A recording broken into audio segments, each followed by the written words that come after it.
अगर जिंदगी में सफल होना है तो सफल होने का एक ही रास्ता है कि पूजा किया करो। और जब पूजा करोगे तो जो मन में कभी लगता है ना कि आज पढ़ने का मन नहीं है, थोड़ा नींद आ रहा है, सो जाते हो, लेकिन पूजा पाठ करोगे तो ये सारे समस्याओं से आप निजात हो जाओगे। कैसे? देखो, हमारा पूजा का डेफिनेशन थोड़ा सा अलग है, हंसने की बात नहीं है, सच में हमारा पूजा का डेफिनेशन अलग है। देखो कैसे, पूजा के अंदर में देखोगे तो 3 अक्षर है, पू, जय और इसके ऊपर डंडा।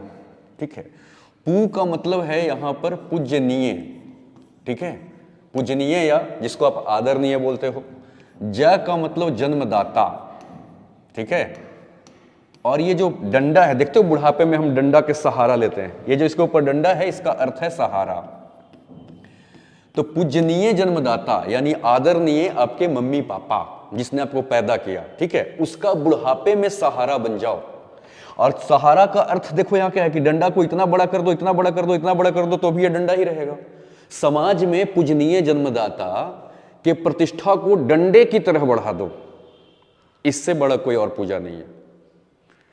यानी हम जो आप जो समझ रहे थे इसका मतलब वो था पाठ, ठीक है, पा का मतलब पाप और ठ का मतलब ठग नहीं, वो पाप और ठग ही करते हो आप। वो पाठ की बात नहीं कर रहा हूं मैं, ओरिजिनल पूजा की बात कर रहा हूं। और ओरिजिनल पूजा का अर्थ है पूजनीय जन्मदाता के सहारा बन जाना, उनके प्रतिष्ठा को समाज में डंडे की तरह खींच देना, इससे बड़ा कोई पूजा नहीं है।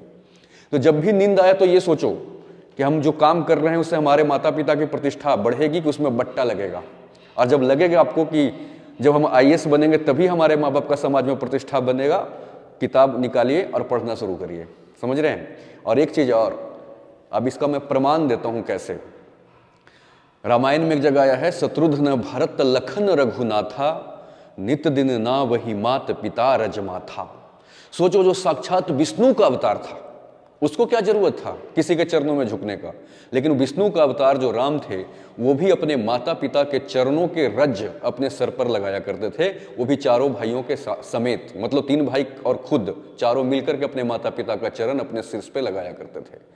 वही काम करिए, माता पिता के प्रतिष्ठा को अगर आपने बढ़ा दिया। आप देखो, राम इसलिए महान नहीं है कि जीवन में वो शंकर को पूजा किया करते थे, बल्कि राम इसलिए महान है क्योंकि वो जीवन में अपने माता पिता के प्रतिष्ठा को इतना बढ़ा दिए, इतना बढ़ा दिए कि युग बदल गया, लेकिन फिर भी राम का नाम नहीं गया क्योंकि वो पिता भक्त थे। इसलिए आप लोग पूजा पाठ किया करिए, समझे, ऐसा वाला पूजा किया करिए तो जिंदगी में कुछ कर पाओ।